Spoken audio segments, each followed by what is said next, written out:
aussi longtemps que les gouvernances actuelles ne reconnaîtront pas que le Congo est véritablement dans la mauvaise gouvernance, qu'il y a un problème de transparence dans la gestion des affaires publiques, nous ne sortirons pas de la crise. Nous ne sortirons pas de la crise. Je m'adresse au président Sassou en disant, dans son projet de société, il énonce clairement qu'il faut lutter contre la corruption, il faut lutter contre les détournements de fonds. Depuis un certain nombre de temps, lorsqu'il fait ses messages sur l'état de la nation, il épingle la justice. Le problème, ce n'est pas au niveau de la justice. Les Congolais ont bien compris qu'il n'y a pas tous ces combats. On ne récupère pas cet argent parce qu'il y a un manque de volonté politique de l'appareil exécutif. Et cet appareil exécutif est incarné par le président Denis Sassou Nguesso. C'est le président Denis Sassou Nguesso qui veut de la souffrance des Congolais.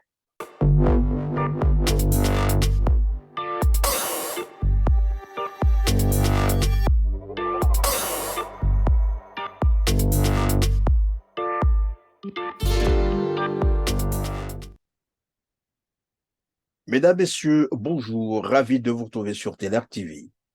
Après tout le bruit fait autour des révélations faites par le quotidien français Libération, notamment sur l'existence d'un réseau de détournement de l'argent du pétrole du Congo-Brazzaville avec à sa tête Denis Sassou Nguesso, quelle action concrète menée pour rendre justice au Congo-Brazzaville qui a rapatrié tout l'argent volé? On en parle aujourd'hui avec Clément Mirassa, président de la Fédération de l'opposition congolaise. Bonjour Clément et merci d'être encore avec nous sur TLR TV. Bonjour Christian, c'est un plaisir pour moi d'échanger une nouvelle fois sur l'actualité congolaise. En tout cas, merci d'accepter ce décryptage de l'actualité congolaise avec nous. Nous allons commencer avec l'entrée en vigueur, je crois que c'était le 1er février 2023, de la mesure sur l'augmentation du prix du carburant à la pompe. Le gasoil est passé donc de 475 à 500 francs CFA. Le super est passé de 595 à 625 francs CFA pour un pays producteur du pétrole et qui dispose d'une raffinerie en plus. Au passage, il faut signaler que la population congolaise croupit dans une misère indescriptible. Comment expliquer une telle mesure d'augmentation de 5% du prix du carburant à la pompe? Pendant que vous allez répondre, je préfère vous informer, mais je sais que vous l'avez suivi. Thierry Mongala dit que cela est dû à la crise internationale avec en toile de fond le conflit en Ukraine. Depuis quelques semaines, de l'augmentation à partir de demain, mardi 31 janvier 2023, du coût du carburant avec le gasoil qui passera de 475 francs CFA à 500 francs CFA le litre, et le super, l'essence donc, qui passera de 595 à 625 francs CFA le litre. Tout cela s'inscrit dans une crise énergétique, économique, mondiale, dont je ne rappelle pas ni l'origine ni les causes. Monsieur Christian Perrin, je veux sourire, je veux rigoler. Je crois que ce gouvernement a un problème. Ce gouvernement a un problème au niveau de la transparence, au niveau de la gestion et surtout au niveau de la mauvaise gouvernance. Pour bien situer le problème, monsieur Christian Perrin, il faut que vous sachiez que nous sommes en programme avec le Fonds monétaire international. Nous sommes en programme et il faut l'expliquer aux Congolais parce qu'il y a la mauvaise gouvernance. Il y a les Mais pendant que vous en parlez, M. Clément Mirassa, est-ce que vous pouvez le rappeler à nos téléspectateurs, le programme avec le Fonds monétaire international, de quoi s'agit-il exactement? Monsieur Christian Perrin, le Congo est en crise depuis plus de 10 ans. Un certain nombre d'acteurs politiques, comme moi, comme Mathias Duzon, comme Jean Itadi, comme le défunt Christophe Mukwege, avons appelé l'attention des gouvernants dès 2012, parce que nous avons des problèmes réels de gouvernance. Et quand je vous parle de 2012, c'est 2 ans après l'atteinte du point d'achèvement de l'initiative du PPT, je vous en ai déjà parlé. Le gouvernement a voulu ignorer ça. Vous savez, c'est à l'époque où le budget du Congo, dans les années 2013-2014, a atteint 4 000 milliards de francs CFA, où le le gouvernement bombait le torse en disant qu'ils avaient l'argent. Et tout ce qu'on leur avait demandé de faire, à savoir tout faire pour qu'on organise les États généraux de la nation, ils ont refusé. Ils ont attendu. Mais en fait, ils ont attendu quoi? Parce qu'ils avaient au plan politique ce projet de modification de la Constitution pour conserver le pouvoir, pas pour le bien-être des Congolais, parce qu'on veut être au pouvoir pour le pouvoir, pas parce que les conditions des Congolais sont améliorées. Maintenant, une fois qu'ils arrivent, ils ont fait ce qu'ils voulaient en 2016, Moukoko a été enfermé. Monsieur Clément Mirassa, il faut bien qu'on comprenne, oui, vous avez dit, on était là en train de négocier l'entrée du Congo-Brazzaville au programme PPTE. Alors, ça a eu lieu, et qu'est-ce que cela avait donné? Il y avait quoi comme implication dans tout ça? L'annulation de la dette? Ce que le programme, l'atteinte du point d'achèvement à l'initiative du PPT a permis, c'est la réduction significative de notre taux d'endettement qui était largement au-dessus des normes de la CEMAC, de la Communauté économique et monétaire de l'Afrique centrale.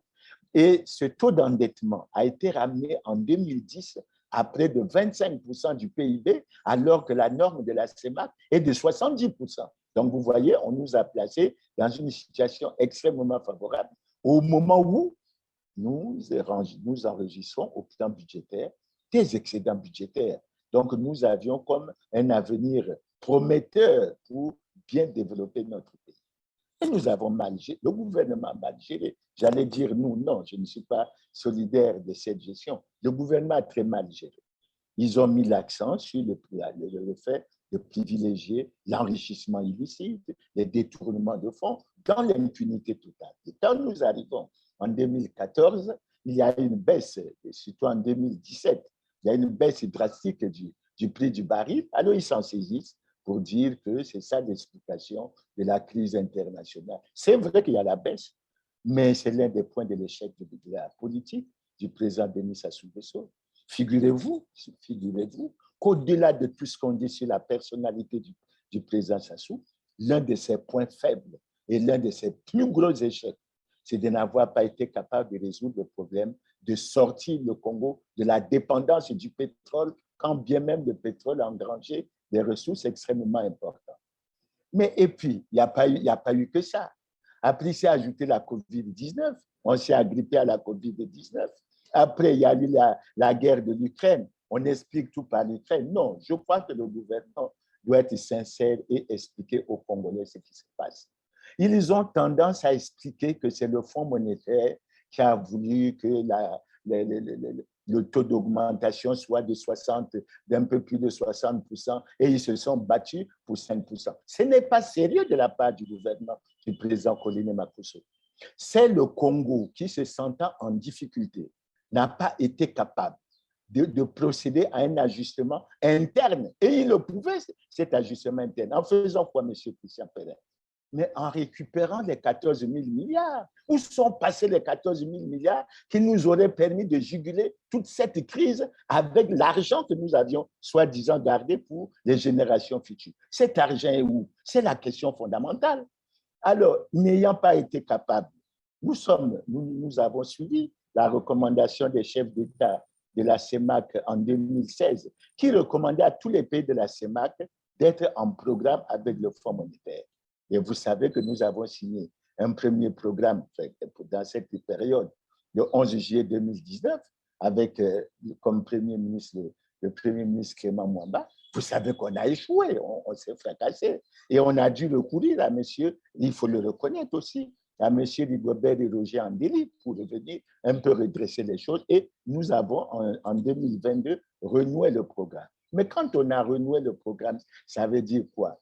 Ça veut dire que vis-à-vis du fonds, nous reconnaissons que nous avons des problèmes de mauvaise gouvernance. Nous avons même caché une partie de notre dette et nous allions au fond. Oui, mais curieusement, M. Clément Mirassa, la dette au niveau extérieur, bien entendu, souvent le gouvernement congolais la justifie comme étant due à la baisse du prix du baril de pétrole sur le marché mondial.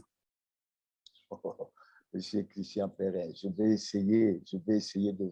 Enfin, je vais essayer de parler en français facile. Monsieur Christian Perrin, cette dette provient de quoi? Cette dette provient de quoi? Nous avons eu des budgets qui ont dégagé des excédents de 2005 à 2014.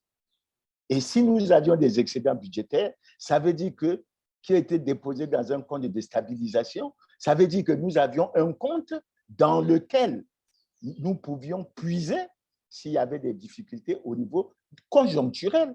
Pourquoi nous ne l'avons pas fait? Les fameux 25 milliards de dollars, les 14 000 milliards de dollars. Les 14 000 milliards de francs CFA, c'est cela. Ils sont passés où? Alors, nous avons une situation au Congo. C'est ça qui transparaît. Nous avons une situation au Congo. Les 14 000 milliards ont disparu. Les budgets ont été adoptés avec des excédents budgétaires. Les excédents budgétaires également ont tous disparu. Et nous nous sommes endettés pour des projets qui étaient contenus dans les différentes lois de finances qui ont été votées. Il y a quelque chose qui ne va pas. C'est là qu'il faut expliquer aux Congolais. Vous savez, avant de revenir à votre problème, moi, je vais vous dire quelque chose. Lorsqu'on a lu ce communiqué du Premier ministre qui appelait tous les ministres, d'où qu'ils étaient, qu'ils reviennent pour une communication importante. Pour le conseil de cabinet du 30.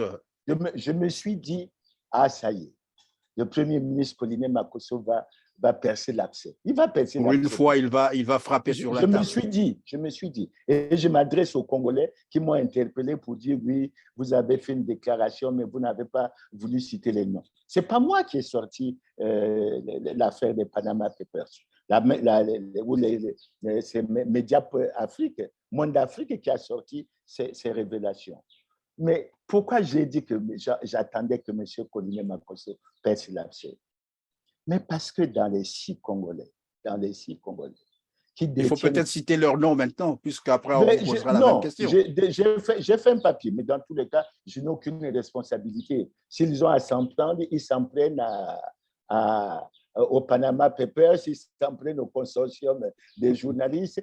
Non, mais je peux vous aider à ce niveau-là, M. Clément Mirassa. Lorsqu'on lit Monde Afrique, il s'agit bien sûr de Lucien Yebata. Nous avons également Christelle Denis Sassou Nguesso. Il y a M. Ondongo, qu'on l'appelle. Il y a Jean-Jacques Bouya également qui est cité. Il y a Rodolphe Adada, Jean Bruno, je crois, Richard Itoua. L'ex-ministre des hydrocarbures. Je ne sais pas si j'ai oublié un autre. Non, M. Christian Perrin. Pour satisfaire les Congolais, puisqu'ils lisent sur les réseaux sociaux, mais ils ont peur de s'exprimer, parce que ce n'est pas Clément Mirassa. Clément Mirassa est un statisticien. Quand il a un certain genre de documents, il les exploite, il peut en faire des analyses statistiques et autres. Ce qu'il faut dire. M. Jean-Jacques Bouya, en prenant ces documents, possédait 2153 milliards de francs CFA. À lui seul. À lui seul. M.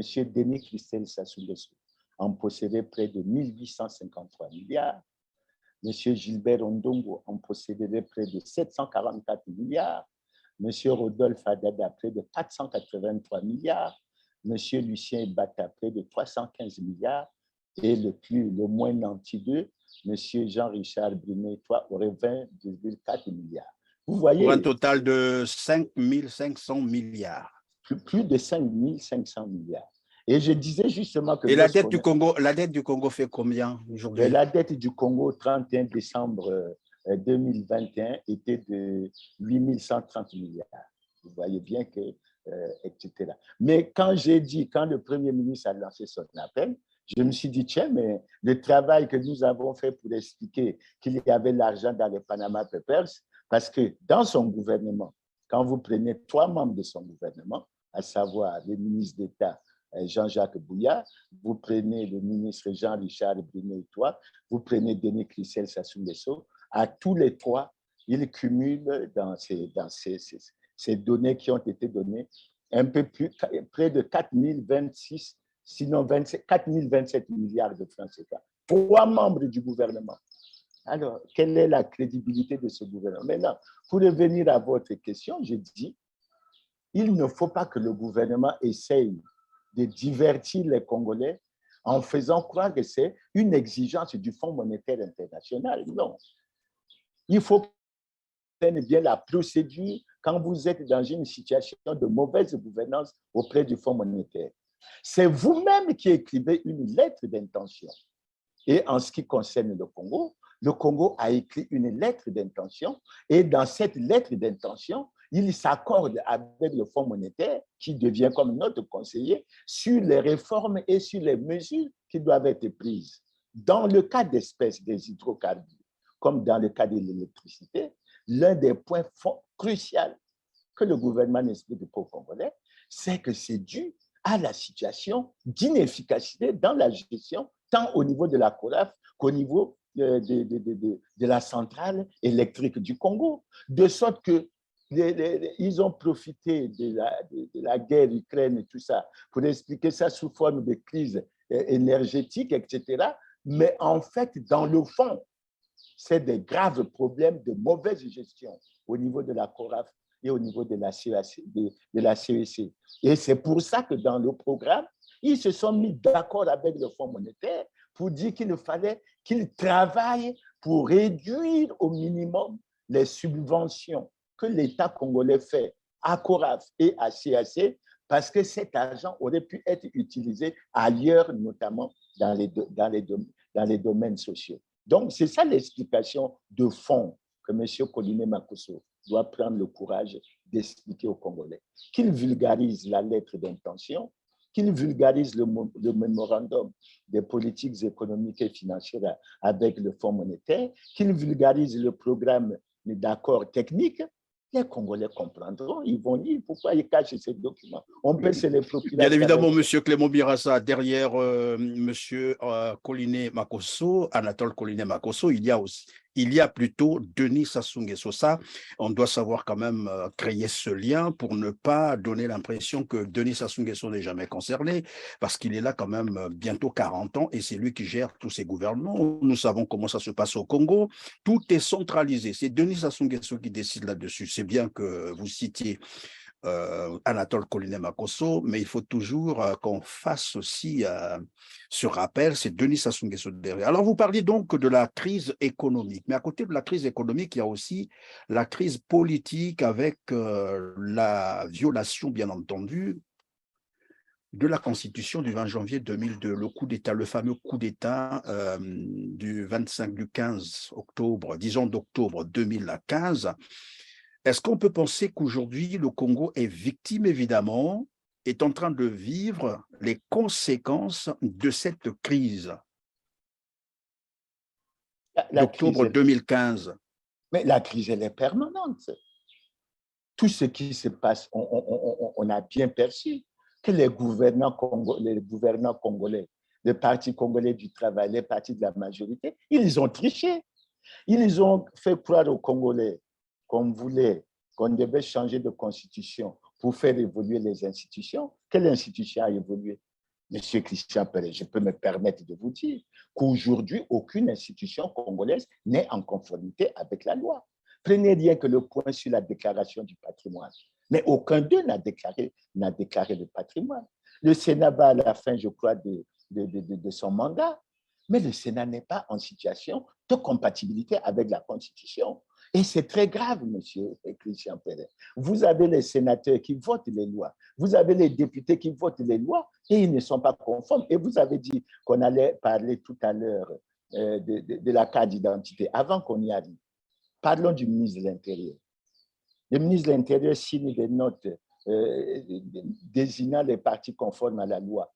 Il est devenu membre du bureau politique du PCT. Mais M. Raymond Goulou sait que depuis 2002, le Parti congolais du travail n'est pas en conformité avec la loi. Donc, quand vous parlez de la tricherie au niveau des élections, la tricherie commence déjà au niveau politique, au niveau constitutionnel, au niveau institutionnel. Le président de la République n'est pas en conformité avec la loi. Le Premier ministre n'est pas en conformité avec la loi. Le président de l'Assemblée, le président du Sénat, ils ne sont pas en conformité avec la loi. Le ministre de la Justice n'est pas en conformité avec la loi. Le ministre de l'Intérieur, c'est bien qu'on revienne un peu sur ce débat, parce que le ministre de l'Intérieur déclare que si à 21h, vous n'avez pas de carte nationale d'identité, on vous arrête. Posons la question au ministre de l'Intérieur. Non seulement on vous arrête, mais on vous considère comme un délinquant. On vous considère comme un délinquant, mais posons la question au ministre de l'Intérieur. Qu'est-ce qu'on fait des gouvernants, quel que soit leur niveau de responsabilité, qui ne sont pas en conformité avec la loi? Sont-ils des délinquants, oui ou non? Et lorsqu'on ne respecte pas la loi et qu'on veut faire croire aux Congolais qu'on respecte la loi et à l'opinion internationale, ça se considère comment, M. Christian Perret? C'est une situation extrêmement grave. Et que fait-on aussi, c'est la question, que fait-on de ces délinquants économiques qui volent l'argent du Congo tous les jours? On va encore en reparler tout à l'heure. Alors, Monsieur Clément Mirassa, pardonnez-moi, je vous en prie, Monsieur Clément Mirassa. Alors, c'est vrai que nous avons un peu rappelé la crise politique, hein, elle est majeure d'ailleurs. Tout à l'heure, vous avez évoqué la crise économique.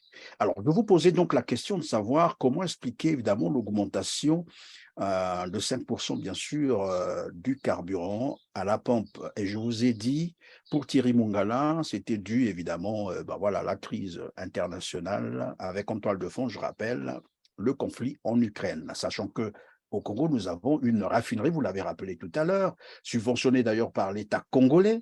Le Congo est producteur du pétrole, troisième producteur du pétrole en Afrique subsaharienne, avec une petite population de 5 millions d'habitants, si on exagère.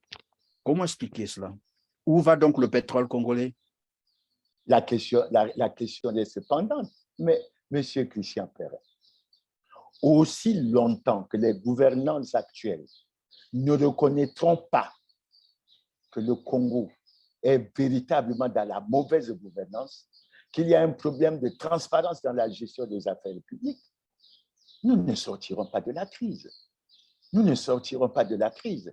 Moi, je vous dis et je vous répète que s'il y a l'augmentation de 5%, bon, je suis heureux d'apprendre, d'après ce que la communication faite par le gouvernement, en particulier par les ministres, qu'elle aurait dû être plus importante, mais elle n'aurait pas dû être plus importante du fait du Fonds monétaire. On n'aurait pas dû avoir les problèmes de 40 ans d'arriérés de bourse pour les étudiants, de 40 mois d'arriérés pour les retraités avec les problèmes d'arriérage. On n'aurait pas dû avoir les problèmes des érosions, des voiries, des manques de canalisation, etc.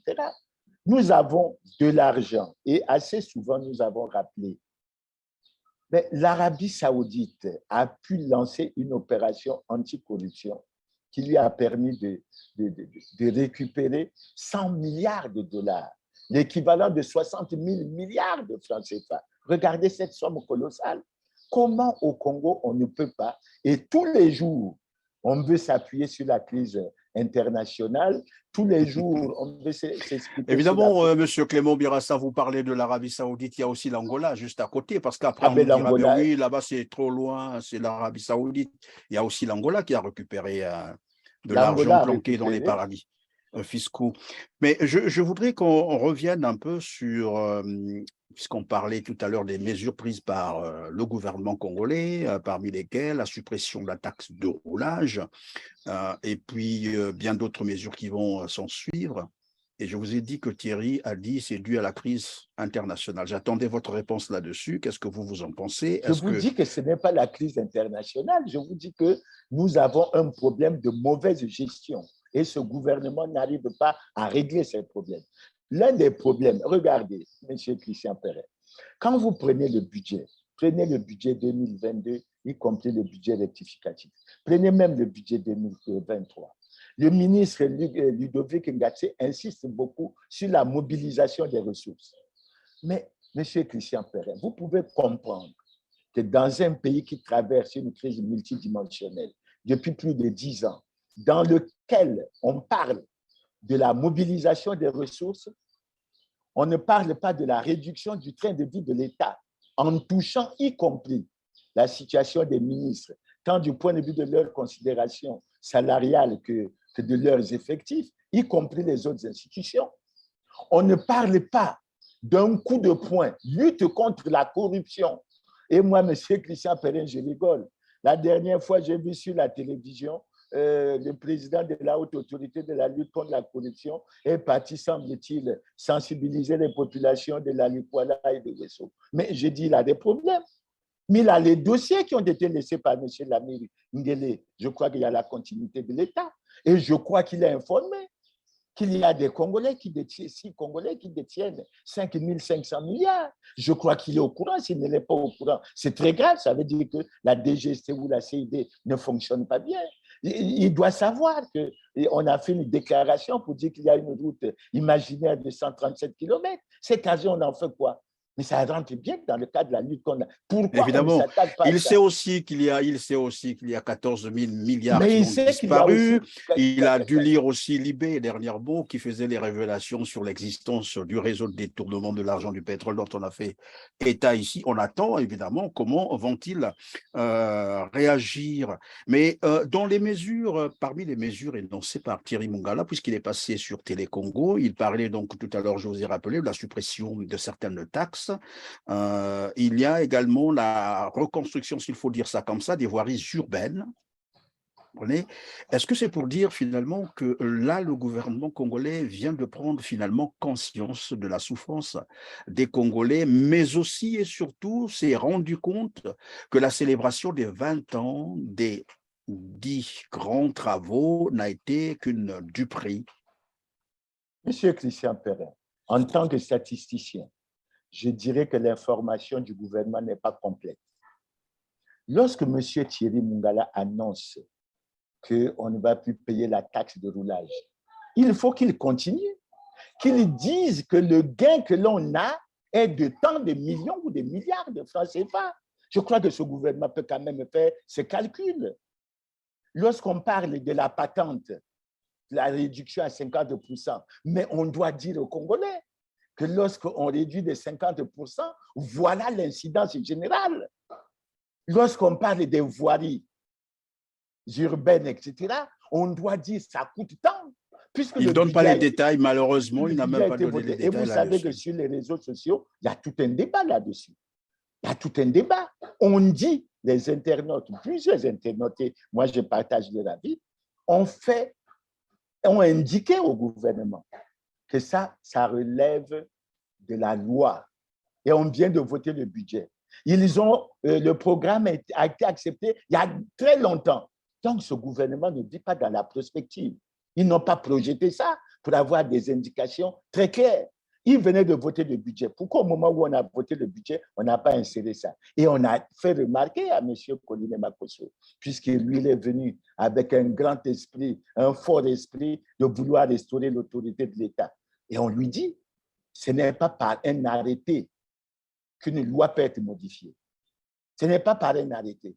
Donc, il faut que M. Koliné Makosso prenne les dispositions pour que son gouvernement fasse rentrer cela au niveau de l'Assemblée, puisqu'il y a une session qui s'ouvre aujourd'hui. Et j'ose espérer que lorsqu'ils vont aller à l'Assemblée, ils vont donner aux représentants du peuple tous les chiffres qui permettent aux Congolais de mieux comprendre. Si vous me dites on a supprimé la taxe de roulage, c'est combien? Quelle est l'incidence financière? Comment voulez-vous que j'apprécie? Si on parle de la patente de 5 ans, c'est combien l'incidence? Non, il faut que ce gouvernement arrête de se foutre des gens. C'est un gouvernement de la tchatch. Il n'aborde pas franchement les problèmes des Congolais. Monsieur Christian Perrin, je vais vous dire une chose. Ce que monsieur, mais bon, vous m'avez dit de parler du président Sassou, puisque c'est son projet de société. Je m'adresse au président Sassou en disant, dans son projet de société, il énonce clairement qu'il faut lutter contre la corruption. Il faut lutter contre les détournements de fonds. Depuis un certain nombre de temps, lorsqu'il fait ses messages sur l'état de la nation, il épingle la justice. Le problème, ce n'est pas au niveau de la justice. Les Congolais ont bien compris qu'il n'y a pas tous ces combats. On ne récupère pas cet argent parce qu'il y a un manque de volonté politique de l'appareil exécutif. Et cet appareil exécutif est incarné par le président Denis Sassou Nguesso. C'est le président Denis Sassou Nguesso qui veut de la souffrance des Congolais. Écoutez, M. Christian Perrin, parce que vous allez me faire ressortir un peu dans ce que... On a lu sur les réseaux sociaux. Le fils du président Obiangema a vendu un avion. Les enquêtes ont été faites. Quelle a été la décision qui a été prise? Quelle est la décision qui a été prise? Ce fils a été arrêté. Donc, il n'y a pas de paternalisme quand on est à ce niveau. On défend les intérêts du Congo. Il n'y a pas de sentimentalisme. Il n'y a pas de gestion clanique. Et je souhaite dire au président de la République, lorsqu'on parle des Panama Papers. Et lorsqu'on parle des 6 Congolais qui détiennent 5 500, plus de 5 500 milliards, je ne sais pas si c'est un hasard ou si c'est une coïncidence. Monsieur Christian Perrin, faites le point. Tous les 6 sont du département de la cuvette. Est-ce que c'est normal? Tous les 6 sont du département de la cuvette. Curieux hasard ou quoi? C'est pour ça que l'on dit que lorsqu'on s'avance dans cette voie de la gestion clanique, après on est comme coincé. Aujourd'hui, le président de la République doit comprendre qu'il doit, comme vous l'avez dit en introduction, tout mettre en œuvre, puisque c'est lui-même qui a déclaré en 2009 que le Congo n'est pas, hélas, exempt de corruption, de détournement, de concussion, de fraude et autres. Et il a précisé, là, ce sont les gouvernants qui sont interpellés. Les Congolais ont maintenant la preuve que ce sont les gouvernants qui sont dans cette affaire, mais ils ne comprennent pas qu'ils ne soient pas interpellés. J'ai d'ailleurs vu sur les réseaux sociaux un très beau passage du ministre Denis Christel Sassou Nguesso, mais qui dit que les fonctionnaires ne doivent pas accepter la corruption parce que ça empêchera aux investisseurs de venir dans le pays. Mais quand il y a oui, mais M. Clément Birassa, c'est le même Denis Christel Sassou Nguesso qui disait qu'on ne devrait pas mettre en prison ceux qui volent l'argent du Congo. Je crois qu'il y a un paradoxe. Écoutez, j'ai bien lu et vu ça. Vous voyez bien qu'on ne peut pas accorder de la considération à ça. Un voleur, c'est un voleur, et on sait quelle est la considération qu'il doit avoir. Sa place, c'est à la maison d'arrêt. Un voleur ne peut pas... Place, vous avez dit la place... Oui, vous avez dit, M. Clément Birassa, la place d'un voleur, c'est à la maison d'arrêt, donc en prison. Alors, tout à l'heure, vous étiez en train de citer quelques membres qui sont du même, j'allais dire, des mêmes départements que Denis Sassou Nguesso. En réalité, ce sont ses parents proches qui détiennent à eux seuls, ces 6-là, bien entendu, 5 500 milliards dans leur compte bancaire à l'étranger. Et puisque nous parlons évidemment des détournements de fonds, il y a donc cette affaire, ce nouveau scandale révélé par Libé, ce n'est pas moi, c'est Libé qui a révélé qu'il existerait un réseau de détournement de l'argent du pétrole du Congo. Et Denis Sassou Nguesso est cité comme étant, voilà, j'allais dire le chef de bande dans cette affaire-là. Quelle a été votre réaction d'apprendre c'est un nouveau parce que de toute façon au Congo, il y en a eu tellement, on en sait beaucoup, mais un nouveau scandale de détournement de l'argent du pétrole congolais. Quelle a été votre réaction d'apprendre cela? Monsieur Christian Perrin, vous savez depuis longtemps que Clément Birassa est l'une des personnes, même si je subis beaucoup de critiques, mais je suis l'une des personnalités politiques au Congo qui est assez régulièrement intervenu sur ces questions. Je suis l'une des personnalités politiques qui souvent a déclaré de façon claire qu'il fallait que le président Sassou, avec son gouvernement, arrête de faire souffrir la population, qu'ils arrêtent de protéger ceux qui se sont distingués dans des scandales économiques et financiers. Et je les cite. Monsieur Christian Perrin, je vous prends un exemple qui peut sembler anodin. Monsieur Ngimbi, directeur général de la CREF, il passe sur les antennes de Radio Congo et il confirme en tant que directeur général de la CREF que les pensions de novembre et décembre 2016 pour la CREF d'un montant de 9 milliards étaient bien arrivées dans un compte de la CREF à la LCB et il ajoute que ça a disparu. Et il dit qu'un dossier a été mis au point, a été élaboré, et il ne comprend pas que cette affaire ne soit pas jugée. Est-ce que vous trouvez ça normal? Est-ce que c'est difficile? 9 milliards. 9 milliards. 9 de milliards. francs CFA. Et les documents existent où la déclaration de M. François Ngimbi a été claire. Et vous avez un dossier comme ça qui disparaît. Monsieur, je prends d'autres exemples. Monsieur Lamine Nguele, c'est le dernier rapport qu'il a pondu en tant que président de la commission de lutte contre la corruption, etc. Il prend un rapport qui épingle un certain nombre de personnalités, y compris un membre du gouvernement. Mais je trouve que le pouvoir, la majorité, ils ont fait le mauvais choix. Mais le mauvais choix, ce n'est pas de faire des déclarations pour dire que c'est des attitudes diffamatoires. Il faut qu'ils aillent en justice pour que la preuve soit faite de ce que les personnes mises en cause sont innocentes. Au Congo, on a fait le choix. Vous avez vu, le président a été mis en cause. Le président a été mis en cause dans les Pandora Papers. Bon, on a fait des déclarations. Le gouvernement se réserve le droit de porter plainte, etc. De porter plainte. Jusqu'à aujourd'hui, il n'y a pas la plainte. Ça s'explique comment? Et c'est ça qui met les autorités congolaises en difficulté. Mais si vous êtes innocent, allez pour qu'on fasse la preuve de votre innocence. Mais lorsque vous êtes régulièrement cité, ça pose aussi un problème. Dans le cas de Libé, M. Christian Perret, dans le cas de Libé, il faut prendre le problème sous plusieurs angles. Premier angle, nous nous posons la question de savoir où est passé l'argent du pétrole du Congo.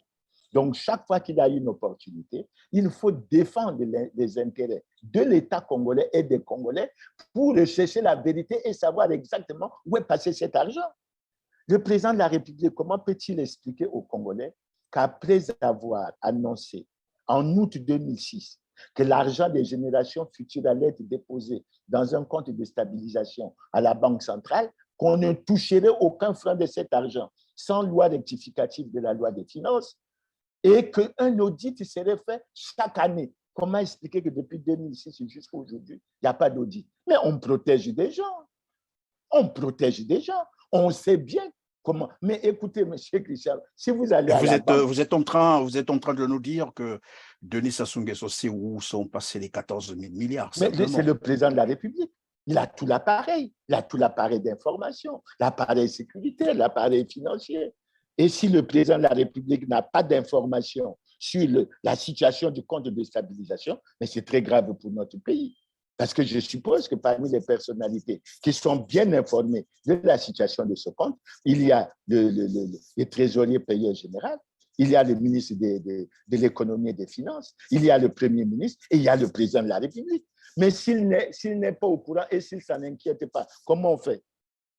Non, mais probablement il est au courant parce qu'aux dernières nouvelles, nous apprenions que finalement, Denis Sassou Nguesso et son fils Denis Christelle Sassou Nguesso avaient déplacé ce compte quelque part. Les enquêtes se poursuivent. Alors, Monsieur Clément Mirassa, après tout ce bruit qu'on a eu à faire autour, évidemment, des révélations faites par Libé, les toutes dernières, bien entendu, sur l'existence, je rappelle, d'un réseau de détournement de l'argent du pétrole du Congo. Quelle action concrète poser? Parce que dénoncer, c'est bien. Faire des discours, commenter l'actualité, commenter ces informations est une bonne chose. Parce qu'évidemment, tout commence par, évidemment, la communication. C'est une arme. OK, mais qu'entend faire l'opposition congolaise pour au moins rendre justice au Congo-Brazzaville et quitte à rapatrier tout cet argent volé? Monsieur Christian Perret, le problème dépasse le cadre même de l'opposition congolaise. Le problème concerne tous les Congolais. Mais pour l'instant, moi, je parle avec le président de la Fédération de l'opposition congolaise. J'en viens, monsieur Christian Perret. J'ai dans mes mains ici l'interview que le président Sassou a accordée au Figaro sous le titre « La paix en Libye freinerait le drame des migrants ». Et on lui a posé la question suivante. Où en est l'affaire dite des biens mal acquis, affaire dans laquelle on vous accuse en France d'avoir détourné l'argent public congolais? Monsieur Sassou, président de la République du Congo, répond en disant ceci. Cette histoire est un coup tordu qui relève du harcèlement médiatique et judiciaire en France. Où sont les preuves de ce détournement? Maintenant, écoutez bien, M. Perrin, par rapport à votre question. Par ailleurs, ce ne sont pas les Congolais qui me poursuivent. Écoutez bien ce que le président Sassou a dit. Par ailleurs, ce ne sont pas les Congolais qui me poursuivent, mais une association étrangère. Quand vous avez subi ça, quel sentiment vous avez? En fait, il est en train de vouloir dire aux Congolais que puisque vous ne faites rien, et donc il ne s'est rien passé. Non seulement il ne s'est rien passé, vous acceptez tout. Voilà, c'est ce que ça veut dire. Mais il est en train de dire aux Congolais, quand je parle des Congolais, je parle des acteurs politiques, qu'ils soient de la majorité ou de l'opposition. Si le pays se voit évaporer une bonne partie de ses ressources. C'est tout le monde qui doit s'en inquiéter. Mais là où c'est plus grave, M. Christian Pellet, quand vous interprétez ça, ça veut dire que même au niveau du Parlement, parlons, il y a une opposition qui existe au Parlement. Oui, Même le niveau, Parlement représente la population, évidemment, oui. le Parlement représente la population. Même le Parlement, il n'y a rien qui se dit. La société civile, il n'y a rien qui se dit. La justice, rien. De sorte que le message que le président Sassou envoie, c'est un message que je considère comme un message, en termes d'analyse politique, un message très fort. Où sont ces Congolais? Où sont ces Congolais? On dit que je gère mal, mais ils se plaignent où? Ils ne se plaignent pas, les Congolais. Ils ne se plaignent pas de leur sort. Si les Congolais ne se plaignent pas de leur sort, pourquoi des ONG étrangères veulent se mêler de ces affaires-là? C'est les Congolais qui sont interpellés. Et c'est très grave, M. Christian Pellet. Maintenant, en ce qui me concerne, qu'est-ce que l'opposition peut faire? Moi, ce que je souhaite, honnêtement, pas seulement sur l'affaire de libération, encore que l'affaire de libération, moi j'étais très heureux, je vous ai dit que j'étais très heureux d'entendre le porte-parole du gouvernement dire que le président de la République va porter plainte. Oui, mais pendant que vous êtes en train de continuer, pardonnez-moi, monsieur Clément Mirassa, c'est que ça nous rappelle un peu la même réponse qu'il avait donnée aux États-Unis. Je crois qu'il était en voyage alors qu'il était en train de négocier, bien sûr, de l'aide auprès du FMI. Et les journalistes américains lui avaient reproché sa gabegie financière. Il avait pris, je crois, un hôtel de luxe où ça devait coûter beaucoup cher et même la boisson coûtait beaucoup cher. Et on lui posait la question de savoir, mais vous recherchez de l'aide, mais là, quand on regarde ce que vous dépensez pour votre séjour seulement, et la réponse de Sassou Nguesso était de dire, puisque les Congolais ne me le reprochent pas, pourquoi est-ce que c'est vous qui allez me le reprocher? Pourquoi? Le problème de fond, il est là. Et j'interpelle les acteurs politiques, surtout de la fédération, surtout de l'opposition. Est-ce que cette fois-ci, au vu des données que l'on peut rassembler, et on peut les rassembler, nous sommes décidés à déposer plainte. Encore, M. Christian Pellet, vous me direz, il y a eu une affaire qui concernait M. Denis Christel Sassou Nguesso et Mme Claudia Lembumba Sassou Nguesso. Lembumba, oui. Il y a eu une affaire où la société civile a porté plainte. Elle a déposé, elle avait même demandé la levée de l'immunité parlementaire. La suite a été quoi? C'est ça qui décourage les Congolais. Mais je dis aux Congolais, nous n'avons aucune raison d'être découragés. En tout cas, nous, au niveau de la fédération, nous sommes là et nous sommes prêts. Nous lançons un appel pour tous les Congolais qui sont décidés pour que l'on s'asseye et qu'on regarde le mal que l'on fait à ce pays, que l'on regarde la procédure, ne serait-ce que la procédure judiciaire. Je ne leur demande pas encore que l'on manifeste dans la rue, mais est-ce qu'il est possible qu'on puisse s'asseoir, qu'on puisse faire le point? Moi, personnellement, M. Christian Pellet, dans la déclaration que j'ai faite, dans l'échantillon que j'ai pris, vous avez déjà matière à réflexion. Vous avez déjà le problème des 14 000 milliards avec la promesse qui avait été faite de la réalisation de l'audit chaque année. Vous avez le problème des malversations financières au niveau du Fonds de soutien à l'agriculture et au ministère de l'Agriculture. Il y a un communiqué de la Direction générale de la surveillance du territoire. Nous pouvons rechercher dans les journaux, dans les médias, les déclarations de François Ngimbi sur la situation des 9 milliards à la trêve. Vous pouvez nous aider pour qu'on retrouve la déclaration d'un député de la majorité sur la route imaginaire de 137 km. Il ne s'agit pas de diffamation, là. Il s'agit de faits qui sont réels. Nous pouvons retrouver le dossier que l'Amir Nguélé, il est là même, s'il n'est plus président de la commission de lutte contre la corruption, mais il a bien fait un rapport qui a fini par faire signer la disparition. Nous avons un certain nombre. Maintenant, nous lançons un appel. Nous, on est là. On peut me contacter, on peut contacter l'IDC, on peut contacter le FLOCAD, on peut contacter C'est La composante J3M. Alors, Nous sommes Monsieur là. Clément Birassa, évidemment, lorsque vous parlez de déposer plainte, puisque vous avez parlé d'ailleurs aussi d'un découragement, non, on ne peut pas se décourager lorsqu'on porte plainte. Non, nous, on ne se décourage pas. Au moins pour faire date, les gens doivent déposer la plainte, quitte à attendre un moment, au moment où on pourra évidemment les rappeler à l'ordre, sinon que la justice fasse son travail. Mais est-ce que vous ne pensez pas, par exemple, utiliser les nouveaux outils? C'est le cas, par exemple, des pétitions. Demander aux Congolais de signer une pétition qui va évidemment interpeller Denis Sassou Nguesso devant la barre. Ça dépend des Congolais. Nous attendons, nous les recevrons et nous sommes d'avis de les écouter. S'ils optent pour la formule pétition, parce que si on fait une pétition, il faut… Non, nous, notre problème, ce n'est pas d'amener un tel ou un tel à la barre. Nous, ce que nous voulons, c'est la réponse à un certain nombre de questions que nous nous posons.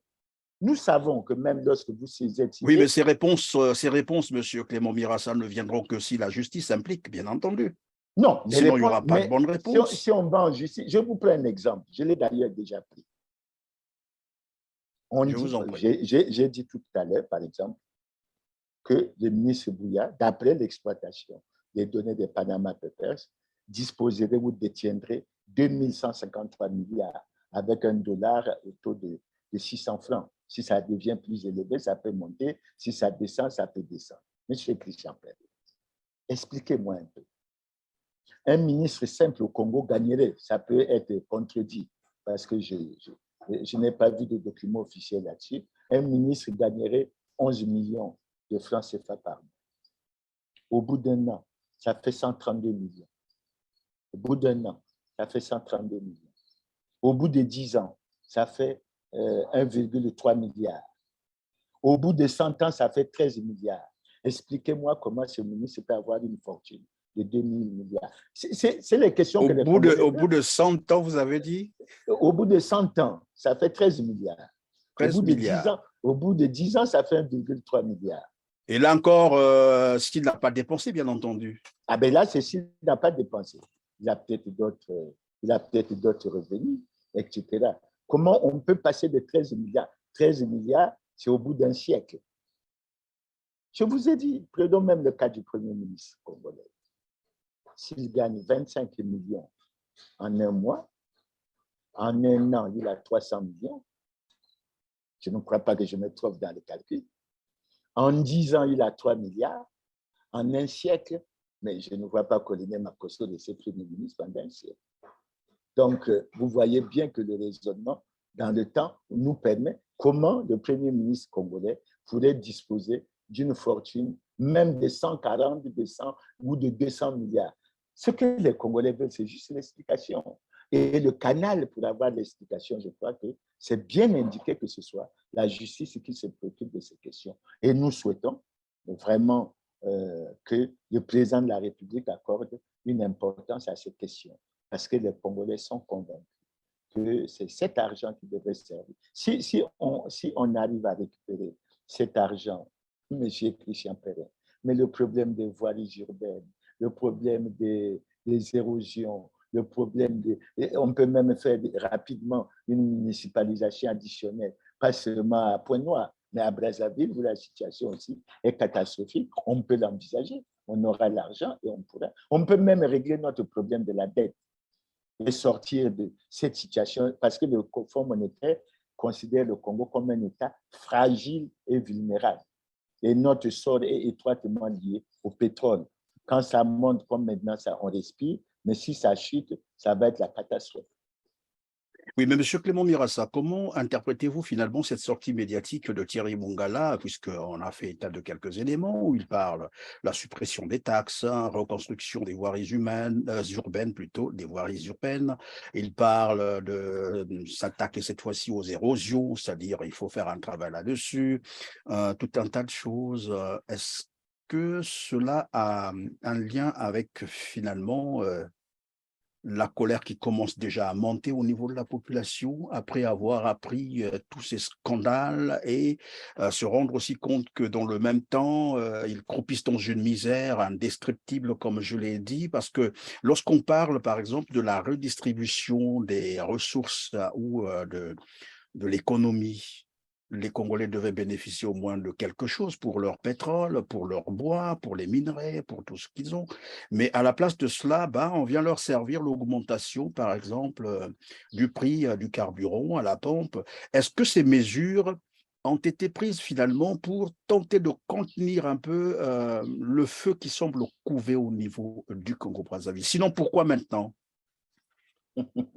Monsieur Christian Perrin, vous suivez l'actualité congolaise. Vous avez suivi le message du chef de l'État le 28 novembre.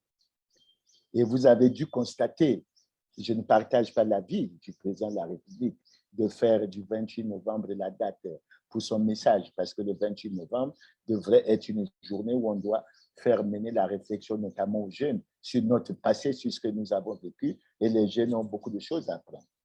Mais quand vous avez suivi ce message, vous avez constaté quoi, monsieur Christian Perrin? Le président de la République n'a pas parlé de la situation sécuritaire, avec le fait qu'au sein des services de sécurité de police, il y avait des gens qui avaient été arrêtés à la suite d'un braquage chez Maire à Nice, et on a découvert qu'il y avait des policiers qui étaient des braqueurs.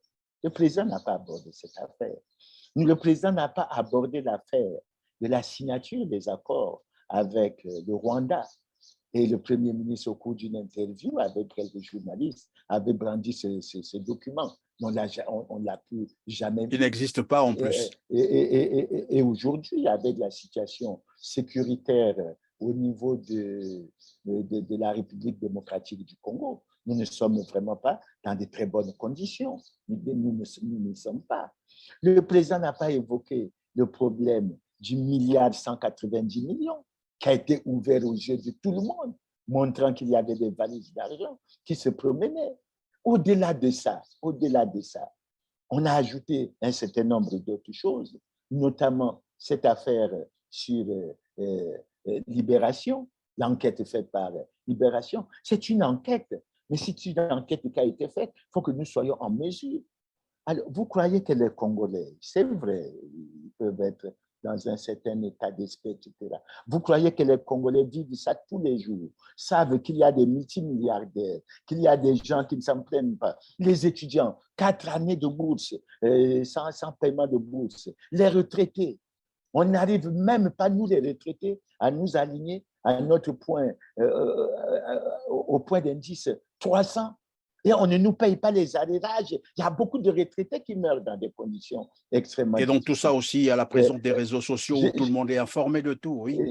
J'ai suivi cette émission sur la matinale où j'ai suivi une sœur congolaise qui souffre de l'insuffisance rénale. Monsieur Christian Perrin, ça m'a fait verser les larmes lorsque j'ai entendu le témoignage de cette femme dire que finalement, à l'hôpital assisté dans aucun des hôpitaux de Pointe-Noire, il n'y a aucune structure où on peut faire la dialyse. Et que si vous allez dans les structures privées, il vous faut par mois 1 800 000 francs. Elle a posé la question, où est l'État? Où est l'État? Et elle a dit, je souffre de cette maladie. Je ne suis impuissante. Je suis à la maison et j'attends la mort. Vous trouvez ça normal, monsieur Christian Perrin? Dans un pays aussi riche que le Congo, où l'État n'est pas en mesure d'apporter une assistance à des compatriotes qui souffrent de ce genre de situation. Et pendant ce temps, vous avez dans le gouvernement des multimilliardaires qui prétendent aimer le pays, qui prétendent aimer la jeunesse. Vous m'avez dit tout à l'heure qu'on va peut-être parler de cette affaire de l'université privée de Marrakech. 7 milliards, qu'est-ce que ça représente pour le Congo? Avec des multimilliardaires qui ont des fortunes dépassant les 2000 milliards. Et tout le monde sait. Et ça aussi, nous nous trompons. D'où provient cet enrichissement? On fait quoi?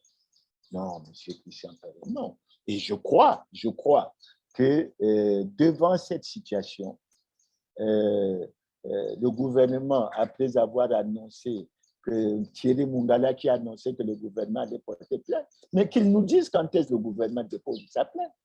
Nous suivons ça parce que nous voulons que la lumière soit faite. Qu'ils nous disent quand est-ce que le président de la République va déposer plainte. Parce que dans le cas de Libération, M. Christian Perrin, ce qu'il ne faut pas oublier, c'est que M.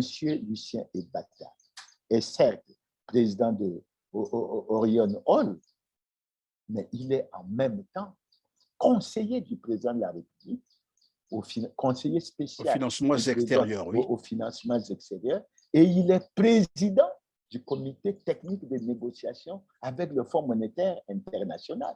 Donc, il s'agit bien d'une implication de l'État avec des possibilités qu'on puisse parler de conflit d'intérêts. Donc, nous, notre intérêt à nous, c'est que toutes les personnalités sur lesquelles les soupçons pèsent, mais mènent des actions pour que la lumière se fasse. Et nous, les Congolais, ce que nous voulons, c'est qu'on apporte la réponse à la question où est passé l'argent du pétrole. Mais on a déjà des parties de réponse. Monsieur Christian Perrin, je suis convaincu que si le président de la République, et je sais que c'est à ce niveau que ça bloque, si le président de la République ordonne la réalisation par un cabinet de réputation internationale et indépendant, si on ordonne la réalisation de l'audit du compte de stabilisation, je suis sûr et je suis convaincu qu'on va découvrir des choses et on va surtout découvrir qu'on protège des gens qui ont posé des actes et qui ont plongé le pays dans le chaos que nous connaissons actuellement.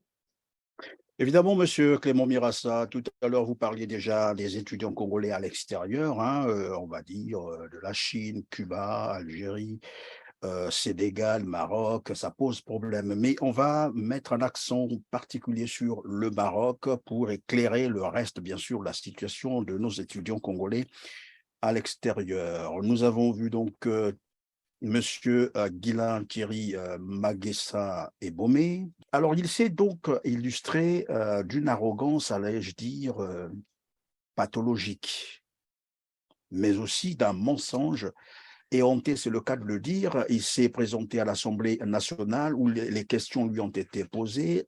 La réponse qu'il donne, c'est de dire que bon, l'État congolais ne veut pas qu'on attribue donc les diplômes à nos étudiants qui sont au Maroc, à l'université privée de Marrakech, bien entendu, sous prétexte qu'en leur donnant ces diplômes, ils vont s'évader dans la nature, ils ne vont plus rentrer au Congo. C'est donc cette dernière promotion, composée de 54 étudiants, qui vient de finir et qui réclament à tort. Et je vais m'expliquer la délivrance des diplômes de fin de formation comme condition non négociable de leur rapatriement. Il n'est pas question que les diplômes soient délivrés individuellement et à partir du Maroc à nos étudiants. Faire ainsi serait favoriser la fuite des cerveaux. Mais ce que M. Guilain Thierry Maguessa ne dit pas, c'est que la promotion 2020-2021, qu'ils ont d'ailleurs rapatrié de force au Congo, leur promettant les diplômes après, jusqu'aujourd'hui n'ont jamais reçu leur diplôme.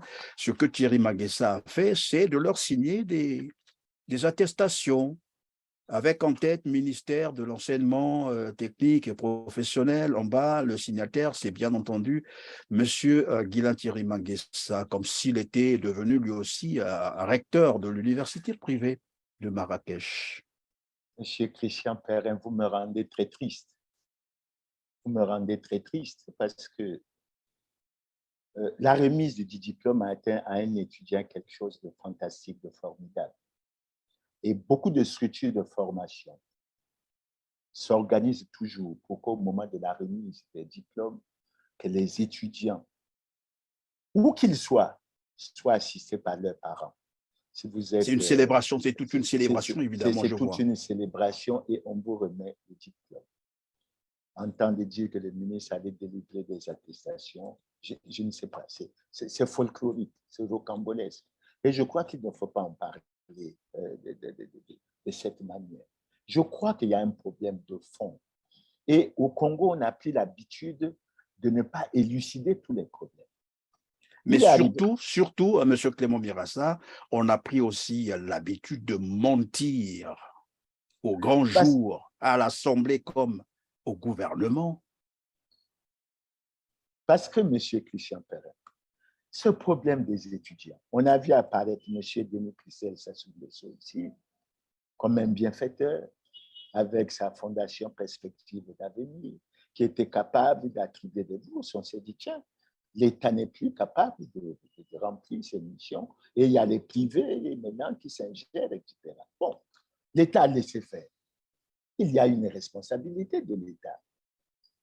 L'État a laissé faire. Est-ce que l'État avait pris les garanties? Parce que généralement, quand vous avez ce genre de bourse, mais vous les allouez au ministère, aux différents ministères chargés de la formation, pour que ce soit ces ministères qui gèrent ces bourses conformément à des principes qui sont retenus. Moi, j'ai été boursier de l'État congolais, etc. Quand je suis allé en France, j'étais envoyé par le ministère des Travaux publics. Mais je n'ai pas fait de travaux publics. Oui, Denis Sassou Nguesso lui-même aussi a été boursier de l'État. Anatole Koline Makosso a été boursier de l'État. Beaucoup de ces ministres ont bénéficié de la bourse de l'État, mais ils sont rentrés avec leur diplôme, j'allais dire. Aujourd'hui, on parle de ce problème sans faire une enquête sérieuse sur l'origine du problème. Il faut partir sur l'origine du problème, établir les responsabilités et savoir qu'est-ce qui n'a pas marché. Tout d'un coup, comme ça, l'État vient s'accaparer d'un certain nombre de décisions qui semblent être prises par un privé pour continuer. Ce sont des Congolais, il faut que nous nous en occupions. Mais M. Christian Perrin, moi j'ai entre mes mains ici, le relevé des conclusions de la réunion d'évaluation de la convention de partenariat entre les ministres de l'enseignement technique et professionnel, etc., et l'université privée du Maroc. Mais c'est clair, M. Christian Perrin. Le gouvernement congolais a pris des engagements qu'il n'a pas été capable de respecter. C'est ça le problème de fond. Les étudiants souffrent parce que le gouvernement a pris des engagements qu'il n'a pas été capable de respecter. Et ce qui me fait sourire, c'est que quand vous prenez la première ligne, lorsque je lis la première ligne d'un des passages, on dit ceci. Le non-respect par l'État congolais en raison du contexte économique et financier des obligations prévues par la Convention. Il ne faut pas être rigolo, M. Christian Perrin. Qu'est-ce qu'on attend pour récupérer l'argent qui est entre les mains des gens qui l'ont dilapidé pour régler tous ces problèmes? Qui ne le sait pas? Les étudiants le savent, les retraités le savent, tout le monde le sait. Et qu'un gouvernement vienne dire, et on laisse les étudiants dans cette situation. Et après, on vient dire beaucoup de choses. On leur avait dit, pourquoi vous mettez en place les conseils consultatifs, tout ça, vous savez que vous n'avez pas d'argent. On leur dit, pourquoi vous ne procédez pas à la réduction du train de vie de l'État? Vous pouvez réduire au moins vos salaires. Un ministre burkinabé gagne 973 000 francs par mois, moins d'1 million. Un ministre congolais en gagne 11. Est-ce que ça veut dire que le ministre burkinabé ne travaille pas bien ou n'accomplit pas bien sa mission? On leur dit, Monsieur Christian Perrin. Oui, mais certains ministres congolais gagnent même plus que le président Macron. C'est le cas de le dire. Ça, je le sais. Mais je vais vous prendre un exemple. Monsieur le Président de la République, le Premier ministre, le Président de l'Assemblée, le Président du Sénat, mais ils savent qu'il y a une loi sur la déclaration du patrimoine. Et cette loi dit que lorsque vous n'avez pas déclaré le patrimoine, vous pouvez être sanctionné jusqu'à perdre le quart de votre patrimoine. Donc, si on applique rien que cette loi, M. Christian Perrin, les 6 Congolais qui ont 500 milliards, nous allons récupérer plus de 1000 milliards et on va redresser la situation. Pourquoi on ne peut pas le faire? Et après, ils vont venir donner des leçons sur le respect des lois, les élections. Non, nous sommes dans la culture du vol, de la tricherie. Et on est aujourd'hui, après avoir crié, hurlé, M. Christian Perrin, en 1963, vouloir tout voler, nous rebâtirons de nouveau, suffit la liberté. J'étais jeune, j'ai chanté ça. Mais je ne savais pas que j'allais découvrir qu'après Youlou, il y allait avoir des bonnes, inimaginables. J'étais même, allez à Boko, allez même à Bakongo. Vous allez me montrer où est la maison. Je parle de maison, je ne parle pas de villa. Vous allez me montrer la maison du président Alphonse Massamba Deba. Il n'y en a pas. Mais regardez comment les gens, ils ont des fortunes. Et ça n'inquiète personne. Aucune autorité ne se pose la question, mais comment il a fait? Comment il a fait pour avoir une fortune de 2000 milliards? Comment il a même fait pour avoir une fortune de 315 ou de 400 et quelques milliards. Faisons les calculs. Faisons les calculs. Donc, à mon avis, M. Christian Ferrer, la question qui se pose au gouvernement Pauline Makosso et la crédibilité tant du président de la République et du Premier ministre dépendent de leur capacité à agir pour récupérer l'argent qui a été détourné. Et ils savent où cet argent se trouve. Ça m'étonnerait. Vous avez vu Luandjili, on vient d'arrêter Nol, comme quoi. Mais pourquoi quand c'est un certain genre de problème, c'est réglé rapidement. C'est réglé rapidement et puis en catimini. On va y arriver tout à l'heure. On va y arriver tout à l'heure. Mais alors, restons d'abord sur le dossier étudiant congolais au Maroc. Tout à l'heure, vous disiez d'ailleurs qu'il y a les détournements et tout le monde sait en fait qui a détourné quoi et où est-ce qu'ils ont placé cet argent. Lorsqu'on revient sur le dossier marocain, évidemment, le constat, c'est que, comme on l'a dit, les étudiants réclament jusqu'aujourd'hui leur diplôme. C'est tout ce qu'ils veulent, leur diplôme. Et Maguessa dit, on ne peut pas leur donner le diplôme, sinon ils vont s'évader. Alors que le vrai problème, comme vous venez d'ailleurs de l'évoquer tout à l'heure, c'est qu'il y a un petit réseau derrière qui a dû être constitué pour détourner de l'argent. Il faut rappeler à nos téléspectateurs que 10 milliards avaient déjà été dépensés sur cette même affaire. 10 milliards, je dis bien, au temps de Denis Christelle Sassou Nguesso, qui après s'est débarrassé du dossier pour qu'il se retrouve entre les mains du gouvernement. Mais moi, ma question, c'est de savoir, c'est que dans le même temps où cela pose problème, ce contrat pose problème, où on ne peut pas donner les diplômes aux étudiants finalistes qui ont fait des efforts dans les conditions que nous imaginons, tous, parce qu'il faut rappeler qu'ils ont été battus par la police, chassés parfois de leur campus, parfois ils n'avaient rien à manger, mais ils ont tout fait pour finir leur cycle, devenir des ingénieurs. Et là, on ne veut pas leur donner leur diplôme, sous prétexte qu'il n'y a pas d'argent. Et dans le même temps, on va construire une succursale de cette même université privée de Marrakech à Oyo. Donc, on a trouvé l'argent pour aller construire la succursale à Oyo, mais on n'a pas trouvé l'argent pour que les étudiants reçoivent leur diplôme. Monsieur Christian Ferrer, c'est le paradoxe des situations congolaises. Et je suis surpris d'entendre dire que le ministre dit qu'il ne faut pas leur délivrer les diplômes. Qui délivre les diplômes? C'est le ministre Manguessa ou c'est l'école dans laquelle les jeunes sont formés? Ça, c'est le premier point. Le deuxième point, le ministre Manguessa ne sait-il pas que les jeunes connaissent une situation d'un chômage insupportable, endémique au niveau du Congo, qu'il y a beaucoup de diplômés sans emploi qui n'ont pas de travail. Il ne sait pas que rien que dans leur ministère de l'Éducation nationale, etc., il y a un déficit de 20 000 enseignants. Il y a des jeunes qui sont formés dans les génies, qui sont là, qui ne sont pas recrutés, et l'école n'a pas les enseignants. Il y a même des volontés, des enseignants volontaires qui n'ont jamais été intégrés. Donc, comment le gouvernement fait-il pour régler le problème de l'emploi de la jeunesse? Il faut remettre les diplômes aux jeunes. Et si les jeunes rentrent, parce qu'il y en a qui sont rentrés dans ce pays, mais qui après sont sortis, fuite des cerveaux, mais parce que dans le pays, ils n'ont pas pu trouver l'emploi qu'ils voulaient suite à la formation qu'ils ont reçue. Mais regardez le nombre de jeunes diplômés de l'université Mariam Wadi. Regardez les jeunes diplômés demain, c'est de l'université de Sassou Nguesso.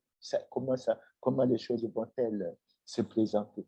À mon avis, il faut que les choses puissent avancer, que l'on puisse aller de l'avant. Mais pour être clair, M. Clément Mirassa, c'est qu'il y a une génération, j'allais dire, une promotion, je l'ai dit tout à l'heure, d'entrée du jeu, une promotion, la promotion 2020-2021 qu'on a rapatriée, mais qui n'a toujours pas été recrutée nulle part. Ils sont là en train de chômer. Pourquoi on va s'inquiéter donc de ceux qui sont restés, qu'ils s'évadent? Parce que le recrutement au Congo, M. Christian, doit être vu sous quel angle? Aujourd'hui, il faut reconnaître, du fait de nos rapports avec le Fonds monétaire international, tout ça, au niveau de la fonction publique, les recrutements sont extrêmement limités.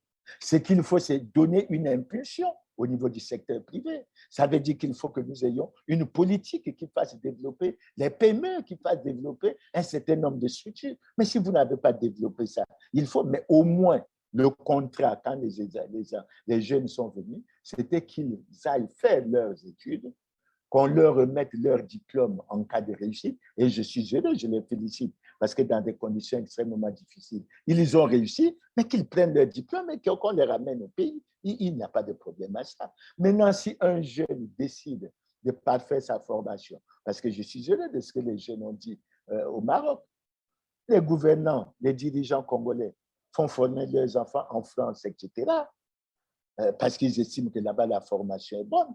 Mais si un jeune qui a eu un diplôme au Maroc se dit qu'il peut aller parfaire sa formation pour entrer plus tard, où est le problème? Mais il faut que le gouvernement soit en mesure de régler le problème du chômage des jeunes. Et ce problème, il est pendant là. Il fait partie des préoccupations et nous n'en sommes pas là encore.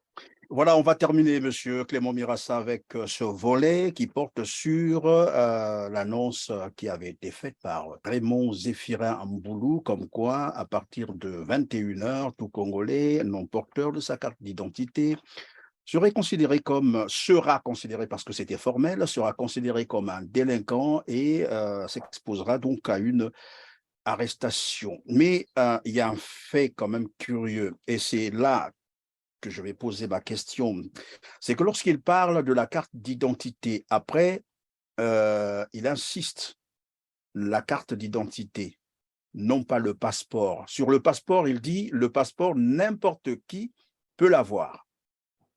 Il faut la carte d'identité. Et donc, là aussi, il y aura une question à laquelle vous pourriez donc répondre.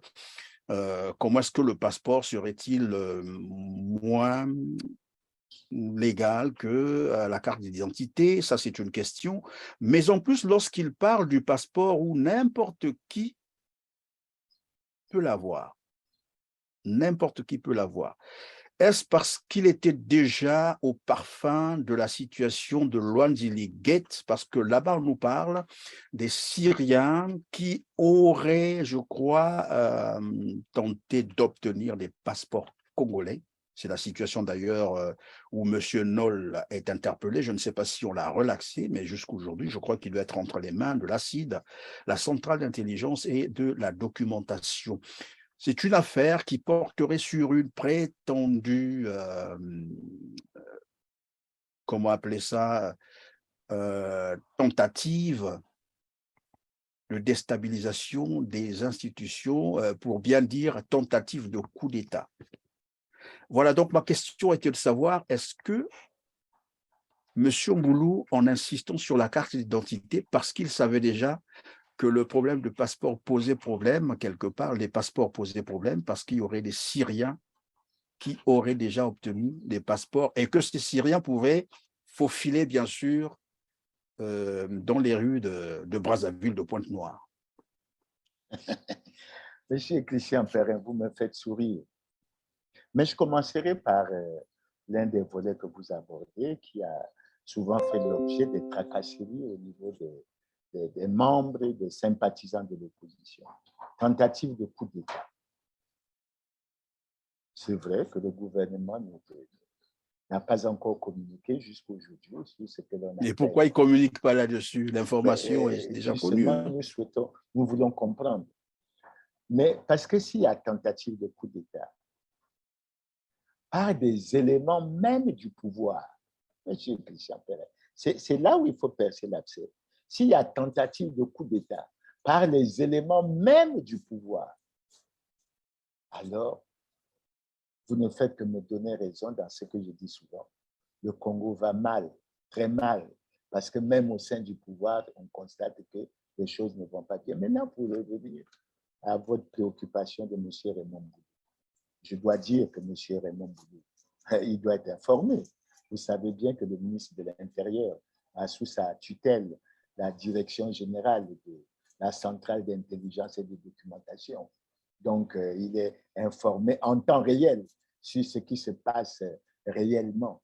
Maintenant, je trouve que sa communication sur la carte nationale d'identité est très malheureuse. je crois que lui-même, il a dû subir, il a dû voir que c'était très malheureux, puisqu'après, on a vu son directeur de cabinet ou un de ses collaborateurs signer une note, parce que M. Christian Perrin, avoir une carte nationale dans ce pays, c'est un véritable chemin de la croix. Même la carte nationale d'identité. Et vous avez suivi les témoignages qui ont été donnés. Donc, au moment où il fait cette annonce, M. Mboulou sait que beaucoup de Congolais n'arrivent pas à avoir la carte d'identité, pas parce qu'ils ne font pas la démarche pour l'avoir, mais parce que pour l'avoir, c'est extrêmement difficile. Maintenant, l'aspect des passeports, non, M. Christian Perrin, ne soyons pas ridicules. À chaque rentrée scolaire, Il dit vous le voyez, passeport, n'importe qui peut l'avoir. n'importe qui peut l'avoir, sauf les étudiants congolais qui se préparent à aller à leur rentrée scolaire, etc. Parce qu'on a constaté dans ce pays qu'au moment où les étudiants commencent à préparer leur rentrée, il y a curieusement pénurie de passeports et il y en a beaucoup qui ont raté leur rentrée universitaire à l'étranger parce qu'ils n'avaient pas été dans la capacité d'avoir un passeport. Dire que n'importe qui peut l'avoir, c'est difficile. Déjà, je vous rappelle qu'à un moment donné, on avait décidé de la gratuité du passeport, mais les Congolais savent en réalité que pour l'avoir, il fallait payer.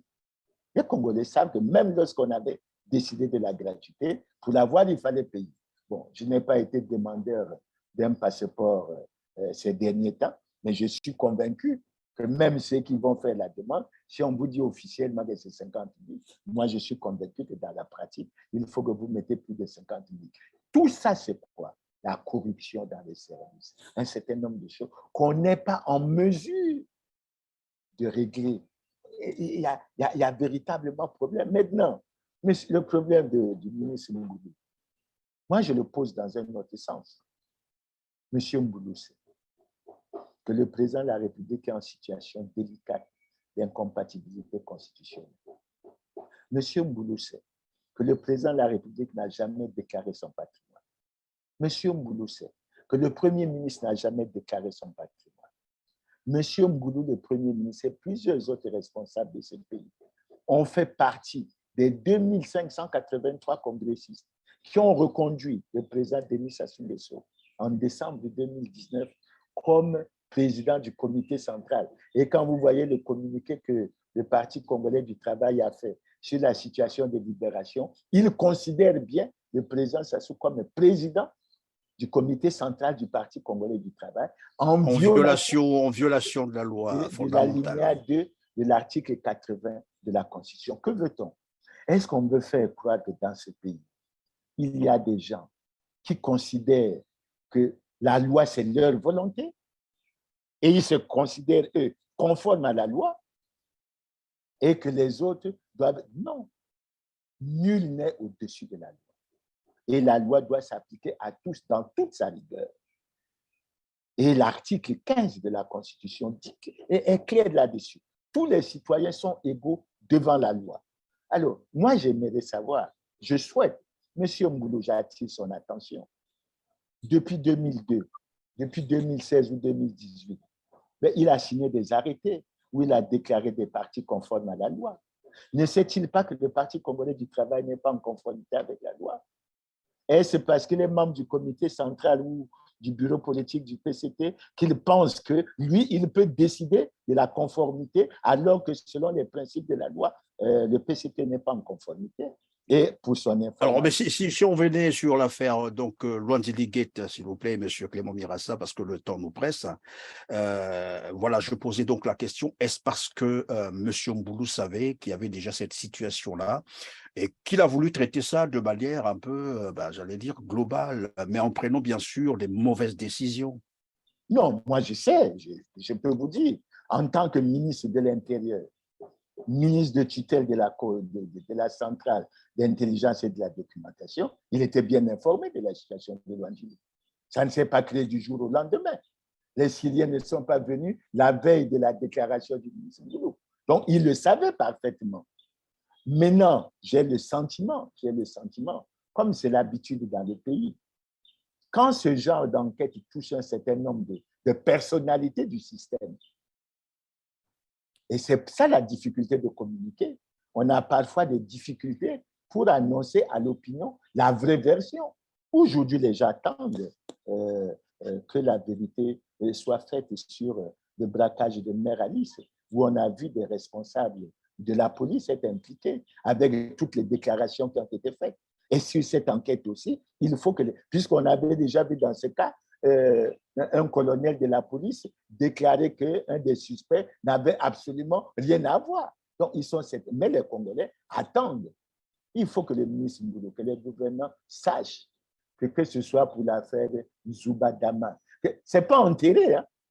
Eux, ils croient que c'est enterré. Mais ce n'est pas enterré. On attend leur version des choses. Moi, je ne veux pas spéculer parce que j'entends dire coup d'État. J'apprends qu'il y a des Syriens qui, en étant hors du pays, auraient, dit-on, déjà eu des documents congolais comme la carte nationale d'identité et qu'ils étaient en train de rechercher des passeports. On parlerait de mercenaires, tout ça. C'est tellement sérieux. C'est tellement sérieux. On a déjà le problème du Rwanda qui n'est pas suffisamment clair et qui inquiète beaucoup de Congolais. Il est bon qu'on avance et que les choses puissent se clarifier. Je dirais en conclusion que, Christian, j'ai été préoccupé et je suis préoccupé par la déclaration du président Sassou lorsqu'il a dit que ce ne sont pas les Congolais qui portent plainte, mais que c'est une ONG étrangère. Et je suis préoccupé parce que assez souvent, au niveau du sérail politique congolais, on met ça sous l'angle de la diffamation. Et moi, ça me touche parce que j'ai le sentiment que nous-mêmes, les Congolais, nous ne prenons pas conscience de notre situation réelle et que nous nous plaignons. Donc, moi, je préoccupé par ce problème, je lance un appel à tous les Congolais de bonne volonté qui souhaitent qu'on analyse cette situation et à propos de la question de savoir où est passé l'argent du pétrole. Surtout ceux qui sont convaincus qu'il y a eu des sommes importantes qui ont été dilapidées du trésor public. Je serai très heureux de les accueillir, d'échanger avec vous pour que nous analysons et que nous étudions les modalités pour déposer de façon responsable une plainte sur plusieurs situations que nous considérons comme préoccupantes. Et dans ma déclaration, j'en ai déjà épinglé plusieurs. Il y a déjà les 14 000 milliards, il y a la situation des 9 milliards de la crève, il y a le rapport de l'Amir Ndélé, il y a les 137 milliards de la route imaginaire, il y a maintenant l'enquête sur la société Orion. Donc, on a un certain nombre de matériaux, puisque le reproche et les retours qui me reviennent à moi-même, c'est de dire on fait des critiques, on fait des déclarations, ce n'est pas suivi des faits. Mais en tout cas, je lance un appel pour ceux qui sont déterminés, qu'ils viennent, qu'on se retrouve et qu'on étudie et qu'on dépose une plainte dans l'intérêt des Congolais et de l'État congolais. Et je pense que cette plainte pourrait aider à ce que ces sommes soient recouvrées et que nous puissions avancer pour résoudre les défis qui sont les nôtres. Je vous remercie et c'est par là que je termine. Évidemment, Clément Mirassa, critiquer, c'est bien, dénoncer aussi, c'est bien, mais désormais, il faut passer à l'acte pour commencer à relever un certain nombre de défis qui s'imposent au Congo-Brazzaville. En tout cas, merci d'avoir répondu à nos questions et merci d'avoir été avec nous sur TELAR TV. À vous aussi, mesdames, messieurs, merci de nous avoir suivis. Likez et partagez pour nous aider à améliorer notre référencement. Si vous ne l'avez pas encore fait, pensez également à vous abonner pour être prévenu de toutes nos prochaines productions. On se dit donc au revoir et à très bientôt. Merci.